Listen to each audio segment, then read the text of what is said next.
The Trump administration is keen to downplay America's not-so-subtle shift into authoritarianism. I encourage you to watch. We call it the Hate America rally that will happen Saturday.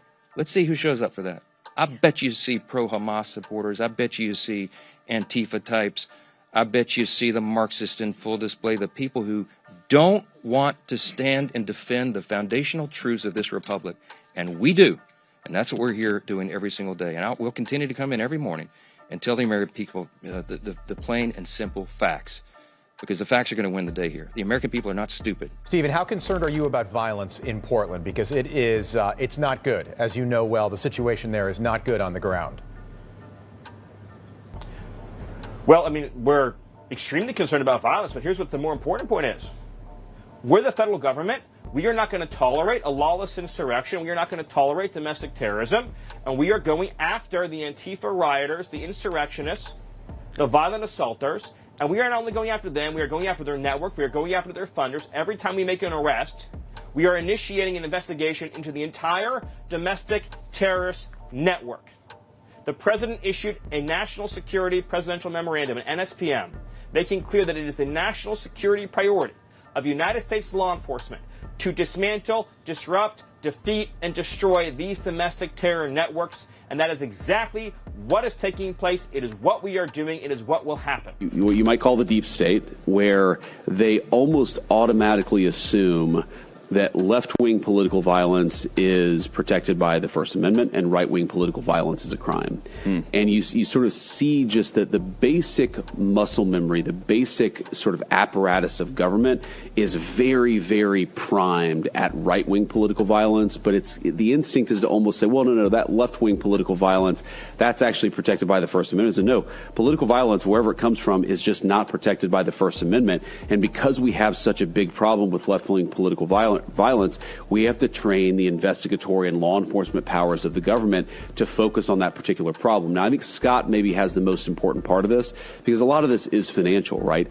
If a brick gets thrown through a wall in a government building, who bought the brick? If somebody shows up and is a paid protester, but then that person goes and riots and commits an act of violence, who paid for it? If you have an application that's helping people hunt down or even avoid law enforcement officers, if you're helping immigrants avoid illegal immigrants avoid ICE enforcement, but you're helping people actually target the law enforcement officers who are trying to enforce our immigration laws, well, who's paying for the hosting there? Who's paying for the programming? There's an entire financial element of this, but we really have to retrain the entire government to focus on this left-wing violence problem. We're doing it. It's going to go a little bit more slowly than we'd like, but we are doing it. You've been talking a lot about this online. You've got a great article up on your Substack about it. It hasn't been widely discussed. Tell us a little bit about why you think this order is so important. Well, I think it just sounds so surreal and over the top that it has been written off as just another one of Trump's crazy things that he says, of which he has said many in his executive orders. There are over 200 now. And unfortunately, it got misreported by outlets that should know better. I saw C-SPAN was calling this an executive order. It is not that. It is one of just 7 that exist this term of what are called presidential national security memoranda. And what those do, unlike executive orders, which tend to be a little bit more narrowly focused, I'm not saying they're insignificant, but they're more about the day-to-day of government. Just to give you one example, an executive order that he released instructed the federal government to remove references to transgender ideology from websites and things. But in the case of presidential national security memoranda, this is like a sweeping, overarching, just like strategy. This is what we're going to be focused on for the next 3 years. And what this memoranda instructed, sometimes they're classified. This is the 7th one this year, and so number 6 is classified. We don't know what's in it. Fortunately, for whatever reason, the administration chose to release this one, and basically, it tells the whole of federal law enforcement to focus on, as you said, this scourge of they say radical violence and thing. And so the question is, what does that mean? So when you approach something from a counter-terror framework, unlike traditional crime fighting, which is some crime has been committed, and then you go collect evidence, you present it to a court and try to make your case that this person is guilty of it, and then the jury decides. Counterterrorism tries to preempt crime, and this memorandum makes that very clear. At one point, it says it says something like prevent these crimes before they've taken place. And so that's characteristic of counterterrorism, but in a sense, it's like pre-crime, because how do you how do you charge a crime that hasn't occurred yet? Well, you've got to look for what are called indicators.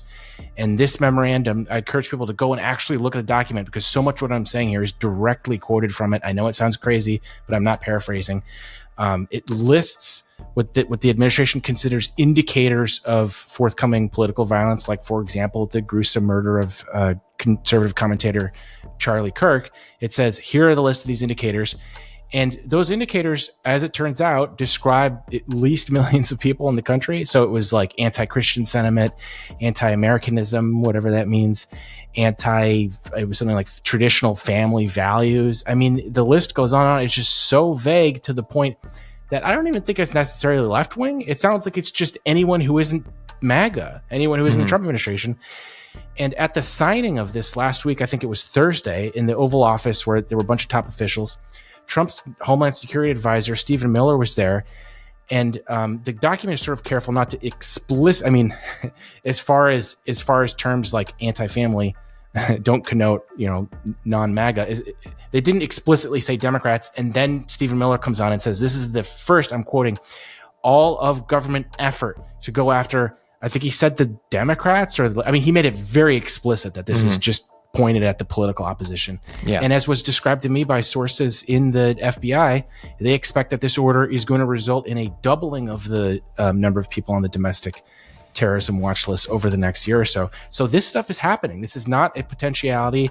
We are already seeing the consequences of it. Just to give you one example, yesterday I wrote a story on legal guidances that have been given to NGOs. Oh, I didn't even mention this part. There's a whole section in the order that directs the Treasury Department to start monitoring cash flow and things related to all the threat indicators, so-called, that we just mentioned. And so these NGOs and nonprofits, as was described to me and is described in these guidances, telling them, hey guys, you're going to want to change your behavior to make sure it's in compliance with this.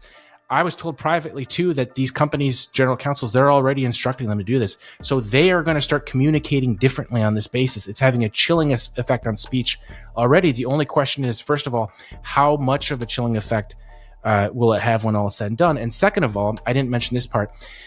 It gives Trump the power to do something which the National Guard has not been able to do, and which has been a restraint on his deployment of the military, which is posse comitatus, restricts the military from engaging in law enforcement on U.S. soil.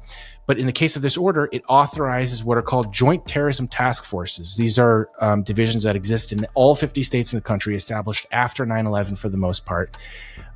These are local law enforcement that have been deputized into these teams that also contain a lot of FBI agents and other federal law enforcement, could include ICE, for instance. Trump can directly task those guys to be deployed into these same major cities as the National Guard. But unlike the National Guard, there is no posse comitatus. They can engage directly in law enforcement. They're going to go after groups based on these loose definitions that Donald Trump himself decides. So Jared Huffman from California, Pramila Jayapal from Washington, and myself just Friday started circulating a letter among members of Congress. We're trying to put a stop to this, figuring out other ways to try to. But this is something that it's not on their radar screen. Donald Trump throws a lot of spaghetti on the wall, and this piece hasn't been noticed. And we really got to make sure people understand that their rights and freedoms are at risk if we don't have more people know what he signed into law. I think it's called NSPM 7. It just rolls off the tongue, doesn't it?